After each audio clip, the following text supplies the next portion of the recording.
9 मई वो दिन जब मेवाड़ ने सिर्फ एक राजकुमार नहीं, वीर शिरोमणि महाराणा प्रताप को जन्म दिया।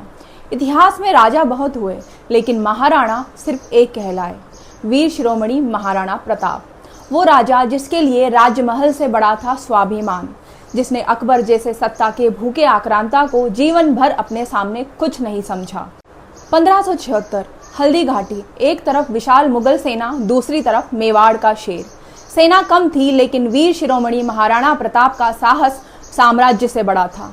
युद्ध ऐसा लड़ा गया कि आज भी हल्दी घाटी की मिट्टी वीरता की गवाही देती है। फिर आया दिवेर का युद्ध, जिसे इतिहासकार मेवाड़ का मैराथन कहते हैं। वीर शिरोमणि महाराणा प्रताप ने मुगलों की चौकियां तोड़ी, मेवाड़ फिर से स्वतंत्र हुआ और अरावली फिर से प्रताप के जय घोष से गूंज उठी।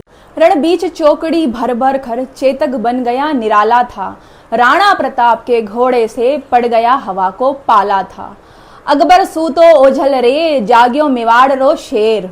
लेकिन वीर शिरोमणि महाराणा प्रताप सिर्फ योद्धा नहीं थे, वो चरित्र थे। इतनी शक्ति होने के बाद भी अहंकार नहीं, इतना बड़ा योद्धा होने के बाद भी अन्याय नहीं। दुश्मन पक्ष की स्त्रियों को भी सम्मान पूर्वक वापस भेजना, अपने सैनिकों के साथ जमीन पर बैठकर भोजन करना, प्रजा का दुख अपना दुख मानना, यही उनका असली वैभव था। और उनकी 2 तलवारें, वो सिर्फ शौर्य नहीं, संस्कार थी। उनकी माता ने उन्हें सिखाया था, अगर युद्ध में दुश्मन निहत्था हो जाए तो उसे भी एक तलवार दे देना, क्योंकि वीर बराबरी पर युद्ध करता है। और चेतक वो सिर्फ घोड़ा नहीं था, वो महाराणा प्रताप का स्वाभिमान था। घायल होने के बाद भी अपने स्वामी को सुरक्षित निकालकर इतिहास में अमर हो गया। और राम प्रसाद, वो महाराणा प्रताप का स्वाभिमानी हाथी।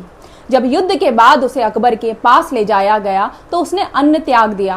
कहते हैं अपने स्वामी के वियोग में राम प्रसाद ने बिना खाए पिए अपने प्राण त्याग दिए, क्योंकि वफादारी क्या होती है ये मेवाड़ के पशु भी जानते थे। जंगलों में संघर्ष के समय पुंजा भील और भील समाज उनके साथ चट्टान बनकर खड़ा रहा। भील प्रेम से महाराणा प्रताप को कीका कहकर बुलाते थे, जिसका अर्थ था हमारा बच्चा, क्योंकि वो सिर्फ राजपूतों के नहीं, जन जन के राणा थे। मायड़ थारो वो पूत कठे जिड़े राण प्रताप जनियो, और तुर्क कहासी मूक पतो इण तंसु इकलिंग, उगे जही उगसी प्राची बीच पतंग। 19 जनवरी 1597 जब वीर शिरोमणि महाराणा प्रताप ने अपनी अंतिम सांस ली, तो कहते हैं इतिहास में पहली बार एक दुश्मन भी रो पड़ा था। अकबर भी मौन हो गया था, क्योंकि वो जानता था जिस इंसान को वो जीवन भर झुका नहीं पाया, आज वो अमर हो गया। सदियां बीत गई, साम्राज्य बदल गए, लेकिन मेवाड़ की मिट्टी आज भी पूछती है, वो प्रताप सा स्वाभिमान फिर कब जन्म लेगा।